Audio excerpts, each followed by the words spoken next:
বাজার থেকে পশু আনার সময় বা কুরবানি করার সময় পশুর সাথে অনেক বেশি অমানবিক আচরণ করি, এতে করে কিন্তু আপনার কুরবানিটা, পুরো কুরবানির প্রক্রিয়াটাই প্রশ্নবিদ্ধ হয়ে যেতে পারে।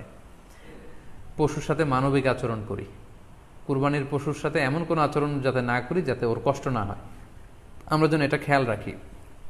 বিশেষ করে জবাই করার আগে পশুকে ভালোভাবে রশি দিয়ে বেঁধে নেয়া এবং ছুরিটা, যেই ছুরি দিয়ে জবাই করা হবে সেটা খুব ধারালো থাকা। আল্লাহ রাসূল সাল্লাল্লাহু আলাইহি ওয়াসাল্লাম কিন্তু এই দিক নির্দেশনা আমাদেরকে দিয়েছেন। সুবহানাল্লাহ, ইসলাম যে কতটা চেক অ্যান্ড ব্যালেন্স, কতটা ভারসাম্যপূর্ণ জীবন বিধান। আল্লাহ রাসূল সাল্লাল্লাহু আলাইহি ওয়াসাল্লাম সহিহ মুসলিমের বর্ণনায় তিনি বলছেন, ইযা যাবাহতুম ফাআহসিনু যিবহা, তোমরা যখন জবাই করবে সেখানেও তোমরা ইহসান করো। কেননা আল্লাহ তাআলা সব জায়গায় ইহসানকে অবধারিত করেছেন। আমরা জীবনে যাই করব না কেন সেটা ইহসানের সাথে করতে হবে।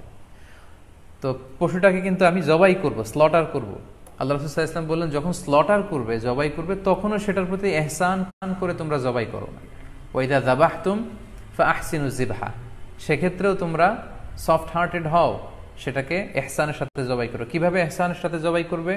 ওয়ালিয়ুহিদ্দা আহাদুকুম শাফরাতাহু ওয়ালিয়ুরিহ যাবিহাতাহু, তোমরা তোমাদের ছুরিটা খুব বেশি করে ধারালো করে নাও, যাতে করে খুব স্মুথলি স্লটারিংটা হয়ে যায়, খুব স্মুথলি কুরবানিটা তাড়াতাড়ি হয়ে যায়, যাতে প্রাণীটার কষ্ট না হয়।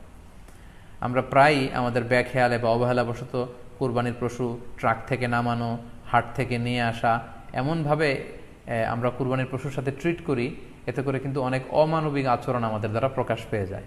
সো আমরা যদিও এটাকে জবাই করব, আমরা যেন ইহসানের সাথে জবাই করি, এই বিষয়টা যেন আমরা খেয়াল রাখি। জবাই করার পরে অনেক কসাইরা তাড়াতাড়ি এই পশুটার দেহ থেকে প্রাণ বের হয়ে যাওয়ার জন্য ছোট ছুরি দিয়ে জবাই করা প্রাণীটার গলার মধ্যে খোঁচা মারতে থাকে, গলায় বারবার খোঁচা মারতে থাকে। এটা আমরা যখন কুরবানি করি তখন প্রাণীটার শ্বাসনালী এবং কণ্ঠনালী কেটে যায় এবং তারপরে রক্তনালী, যেটাকে ইংরেজিতে বলে জুগুলার ভেইন, এই জুগুলার ভেইনটা যখন কেটে যায় তখন কিন্তু প্রাণীটা আর ব্যথা পায় না। গবেষণায় দেখা গিয়েছে যে যদিও আমরা দেখি যে প্রাণীটা খুব ছটফট করে, লাফালাফি করে, কিন্তু আসলে সে ব্যথা পায় না। জুগুলার ভেইন যখন কেটে ফেলে তখন ব্রেইন তাকে স্পাইনাল কর্ডের মাধ্যমে হার্টে সিগন্যাল দেয় আরও বেশি পাম্প করার জন্য, আরও বেশি রক্ত পাঠানোর জন্য। ফলে দেহের সবগুলো রক্ত গলার ওই কাটা জায়গা দিয়ে কিন্তু বের হয়ে যায়। কিন্তু ওই মুহূর্তে আপনি যখন ছোট ছুরি নিয়ে এটার স্পাইনাল কর্ডে খোঁচাখুচি করতে শুরু করেন তখন কিন্তু এটার অপমৃত্যু ঘটে, এটার স্ট্রোক হতে পারে, এটা হার্ট অ্যাটাক করে মারা যেতে পারে। তাহলে সেটা কিন্তু স্বাভাবিকভাবে জবাইয়ের মধ্যে দিয়ে মৃত্যুবরণ করলো না, বরং হার্ট অ্যাটাক করে বা স্ট্রোক করে সেটা মারা গেল। তখন কিন্তু আপনার কুরবানিটা প্রশ্নবিদ্ধ হয়ে যেতে পারে। তো এই জন্য আমি সকলের কাছে অনুরোধ করব, আপনারা তাড়াহুড়ো না করে 10 থেকে 15 মিনিট একটু ওয়েট করেন জবাইয়ের পরে, এটাকে স্বাভাবিকভাবে, ন্যাচুরালি, ঠিক না। স্পাইনাল কর্ডে যদি আপনি জবাই করার পরে বারবার খোঁচা মারেন তাহলে কিন্তু এই প্রাণীটার অপমৃত্যু হতে পারে, অর্থাৎ এটা স্বাভাবিক কোনো মৃত্যু নয়। স্বাভাবিক মৃত্যু হচ্ছে জবাই করে দেয়া, এবং ইসলাম এটাকে আমাদের জন্য বৈধ করেছেন।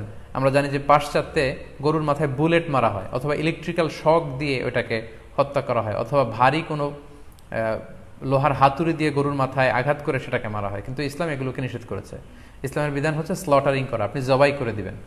সেক্ষেত্রে আমার মনে হয় 10 থেকে 15 মিনিট যদি আমরা একটু ওয়েট করি, গরুর দেহ থেকে সবগুলো রক্ত কিন্তু বের হয়ে যাবে, ফলে এটার গোশতটা উপাদেয় হবে আমাদের জন্য। কিন্তু আমরা যদি তাড়াহুড়ো করে, বিশেষ করে অনেক কসাই ভাইরা রুহটা যাতে তাড়াতাড়ি বের হয়ে যায়, প্রাণটা যাতে তাড়াতাড়ি বের হয়ে যায়, জবাইয়ের পরে আবার ছোট ছুরি দিয়ে স্পাইনাল কর্ডে খোঁচা মারতে থাকে, এটা কিন্তু ঠিক না। এতে করে যেটা হয়, এটা স্বাভাবিক মৃত্যু হয় না, বরং অপমৃত্যু হয়ে থাকে।